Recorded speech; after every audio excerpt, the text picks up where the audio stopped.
29-year-old Gary Watson lived in Johnson County, Kansas. He had a wife and children. In March of 1985, Gary was heading home. When he got to his doorway, an unknown man snuck up on him and stabbed him several times. The man then went into Gary's apartment and stole some items. Gary sadly did not survive the stabbing. Investigators collected DNA evidence from inside the apartment and kept it to be used later. Investigators had some suspects, but they were never able to prove that any of these men committed a crime. Gary's sister, Audrey Walker, always made sure that investigators never forgot Gary Watson's case. In 2021, with advances in DNA and a new set of eyes on the case, investigators finally found their man. In April 2021, 65-year-old Keita Rhymes was arrested in connection to the case in St. Louis, Missouri. Kate Meyer, who is a crime scene investigator for the Johnson County Sheriff's Office, said that forensic evidence collected at a crime scene back in 1985 was tested again in 2020 and then led to the arrest in 2021. Due to the quality of the original scene processing and subsequent evidence storage, it was possible for additional analysis to be performed and actionable results to be obtained all of these years later. Gary's sister Audrey said that when she heard the news, the tears just started flowing. It was just an overwhelming sense of thank you God. There's some closure, like true healing can begin. She also said that Gary was a loving, caring, and compassionate spirit for other people.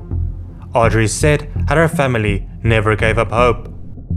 I understood that from 1985 to 2021, there have been so many new processes in place for the criminal justice system that you cannot just walk away from what you did, even if it took so many years.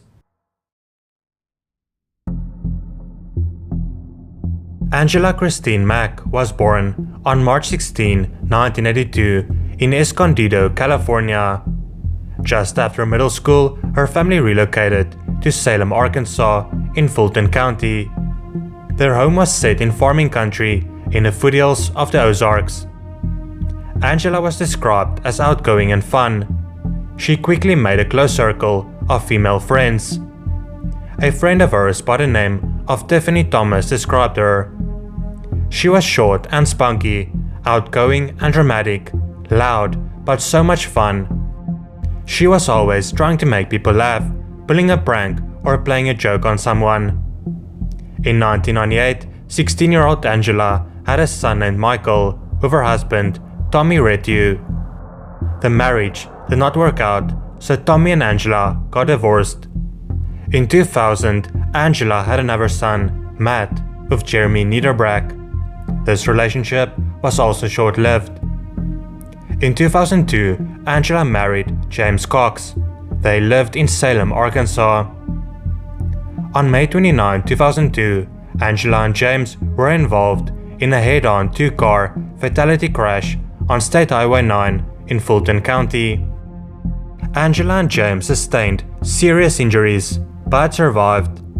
The driver of the other vehicle, Susan Maines, passed away the next day in a Missouri hospital. The passenger, Lacey Maines, lost her unborn child. A lot of information about what happened after the accident is unknown. We do know that on September 1, 2002, Michael Retiu was reported missing by his father. Michael was last seen with Angela, who was also missing.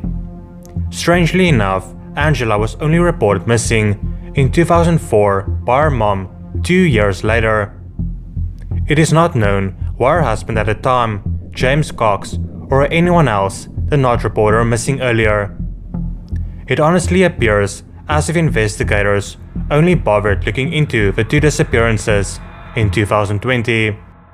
It was then that a new investigator, Dale Weaver, came out of retirement to look for leads in the cold case. He decided to make a timeline of the disappearances and also interview family and friends of Angela. After some investigating, Dale found that James and Angela went to hospital after the car crash. James's brother, Jeremy Cox, went to pick up Angela and her son Michael from the hospital in Missouri. Jeremy was arrested for being in possession of a stolen vehicle. This left Michael and Angela stuck in Missouri. The two of them made their way to a farm owned by Clarence and Barbara Cruzen.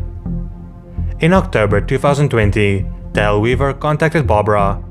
She said that she remembered meeting Angela and Michael. Barbara claims that she and her husband, Clarence, signed papers to adopt Michael, and that Angela went to California. After a few weeks, Angela changed her mind and wanted to stop the adoption. She then made her way back to the Cruzens' farm in Missouri to pick up Michael. Barbara said that the last time she saw Angela and Michael was on September 1st, 2002.